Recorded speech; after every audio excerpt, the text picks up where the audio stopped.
Right now, though, I want to head over to another guest for some more reaction to this verdict. Cornell Brooks is a professor at the Harvard Kennedy School. He was the president and CEO of the NAACP. He's with us from Virginia. Hi, Professor. Good to see you. Thank you very much for making the time. It's good to see you. Good to be with you. From your perspective, is this the verdict you expected, and how significant is it? Well, this was the verdict I expected, with a sense of hope, probably backed up with some measure of resignation.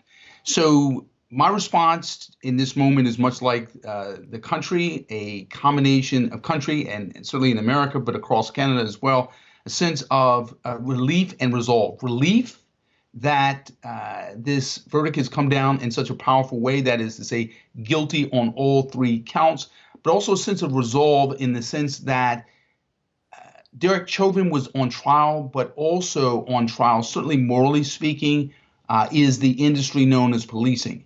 And so there's a deep sense of resolve in terms of going forward in the wake of this verdict.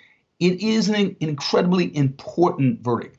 The reason being here is among the 1,000 people who lose their lives at the hands of the police, a relative handful of police officers are actually charged, and only 4 have ever really been convicted. And so this verdict stands out in so many ways. I was in Minneapolis after Jamar Clark was killed, in Minneapolis after Philando Castillo was killed, and saw the frustration, the grief, the trauma that people experience in terms of losing their loved ones without any sense of justice. But in this moment, there is certainly at a minimum, a sense of accountability.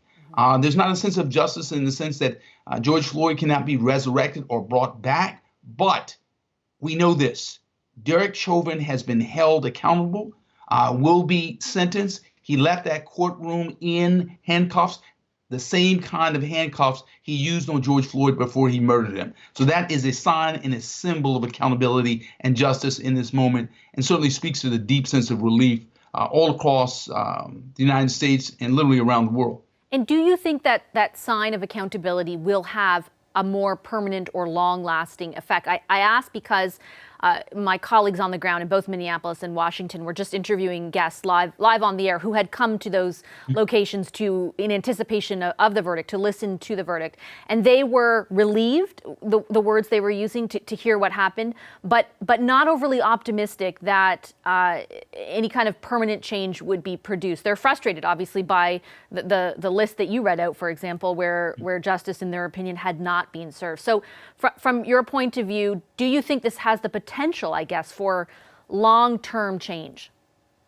Yes, and the reason I say so is not because I'm so confident in the magnanimity of police officers, but I am confident in the courage, the resolve of people all across the United States and the world who took to the streets. So 26 million Americans, millions of people all across the world took to the streets. So I'm confident in their resolve, their commitment, their courage, that we can pass the George Floyd Act in Congress. Jurors have spoken in Minneapolis. Congress needs to speak legislatively in terms of passing legislation to bring police brutality to an end. I'm confident that we can curtail, constrain, rein in this qualified immunity that provides a shield around police officers who engage in violence, and that we can transform policing. This is a difficult job. It is a difficult task, but our hope is predicated literally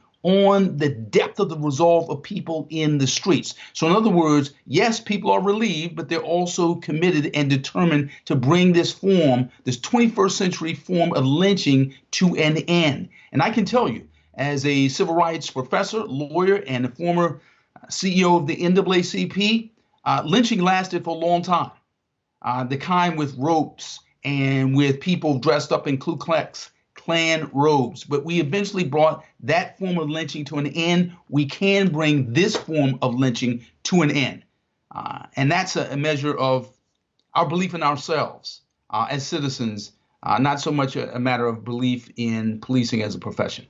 But before I let you go, I wanted to ask you about the impact of, the potential impact, rather, of politicians like the president weighing in ways that we might not have anticipated in the past. And I ask because you're on a Canadian TV show right now. We're one that's, normally we interview Canadian politicians all the time. We're very focused on politics. And I certainly, that statement made by the president earlier today, in which he said he was praying for the right verdict, that the evidence against Derek Chauvin was overwhelming.